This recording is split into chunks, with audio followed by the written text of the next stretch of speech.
मुग्धा और उसकी सास के बीच पूरा समय सास के किसी ना किसी काम को लेकर मतभेद चलते ही रहते हैं। बहू, ओ बहू, जरा चाय बना दे।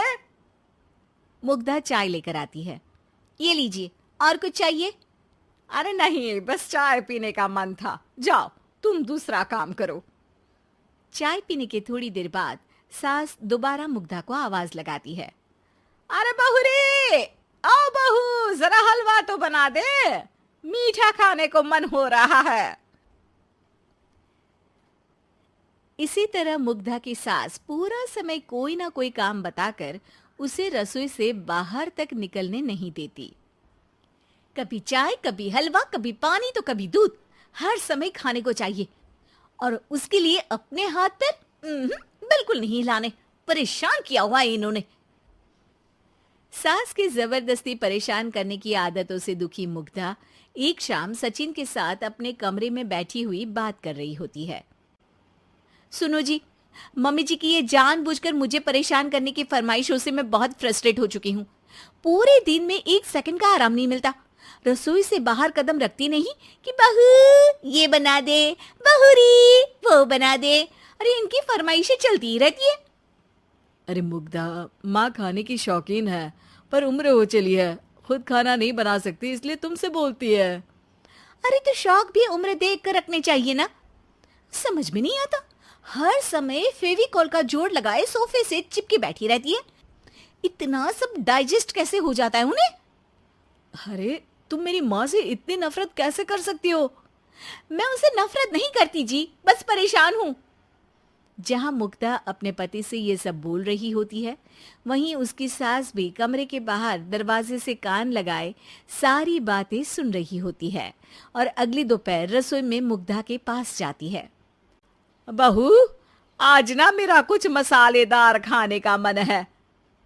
तो चाय बना दूं? मुझे बहुत पसंद है।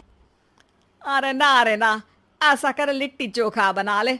और हाँ, जितना मसाला बातों में मिलाकर पति को सुनाती हो ना, सब्जी में भी वैसे ही डाला करो, खाना स्वादिष्ट बनेगा।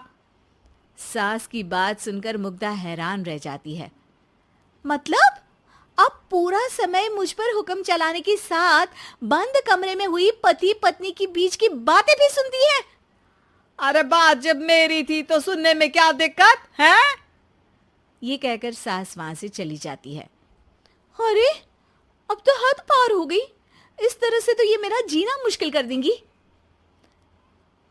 मुग्धा सास की हरकतों से परेशान उसका हल सोचने लगती है और इसी तरह कुछ दिन बीत जाते हैं, जिसमें सास का जन्मदिन आता है।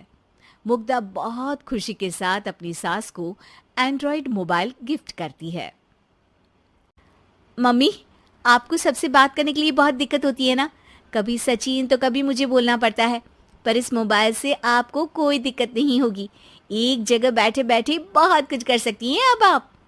मोबाइल देख सासू माँ खुश हो जाती है, पर उसे इस्तेमाल करना तो आता नहीं, इसलिए साइड में रख देती है। जिसे देख मुग्धा घर का सारा काम छोड़ मोबाइल सेट कर सास को इस्तेमाल करना सिखाने लगती है, जिसके बाद अब सास पूरा समय मोबाइल में ही लगी रहती है। हाय, जब से मम्मी को मोबाइल मिला है मेरी लाइफ में कितनी शांति आई है। अच्छा है, इसी तरह बिजी रहे तो मैं भी सुकून की जिंदगी जी पाऊंगी। अब मुग्धा जब मन करे काम करना, जैसा चाहे वैसा खाना बनाकर खाना, पूरा समय रिलैक्स और खुश रहने लगती है। क्या बात है, आजकल तुम बहुत चहक रही हो।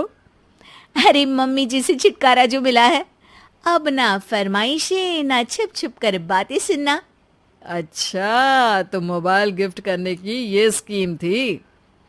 इसी तरह दिन बीतते हैं और अब मोबाइल पर लगी सास फरमाइशों की जगह सवालों के लिए बहू को आवाजें लगाना शुरू कर देती है। अरे बहू सुन तो, देख जरा किसी का फोन क्यों नहीं मिल रहा? रिचार्ज खत्म हो गया है, पर अभी 4 दिन पहले ही तो मैंने किया था। इतनी जल्दी कैसे खत्म हो गया? अरे मैंने कल तेरी कनाडा वाली मौसी सास से 3 घंटे बात की थी ना। क्या? इतना महंगा तो मोबाइल भी नहीं आया जितना महंगा इसका रिचार्ज पड़ रहा है। इसके बाद तो जैसे मुग्धा के दिन के 24 घंटे में से 20 घंटे सास के पास उनके मोबाइल रिलेटेड प्रॉब्लम सॉल्व करने की ड्यूटी ही बन जाती है। अरे मुग्धा, ये मोबाइल में अचानक तेरी मौसी सास की शक्ल क्यों दिखने लगी? और ये तो हिल भी रही है। मम्मी, ये गूगल डुओ का वीडियो कॉल है। इसमें आप बात करने के साथ एक दूसरे की शक्ल भी देख सकती हो। अच्छा, ये तूने मुझे पहले क्यों नहीं बताया? अब बताने के लिए पहले नहीं बताया। इसी बीच सचिन भी वहां आ जाता है और सास अपनी वीडियो कॉल में बिजी हो जाती है। क्यों, सास बहू में क्या गपशप चल रही है? इसे गपशप नहीं, दिमाग का दही होना बोलते हैं।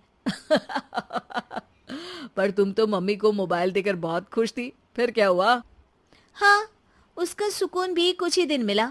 अब घर के टंटे खत्म हुए तो मोबाइल की टिंग टिंग शुरू हो गई। देखो भाई, कुछ पाने के लिए कुछ खोना तो पड़ता है।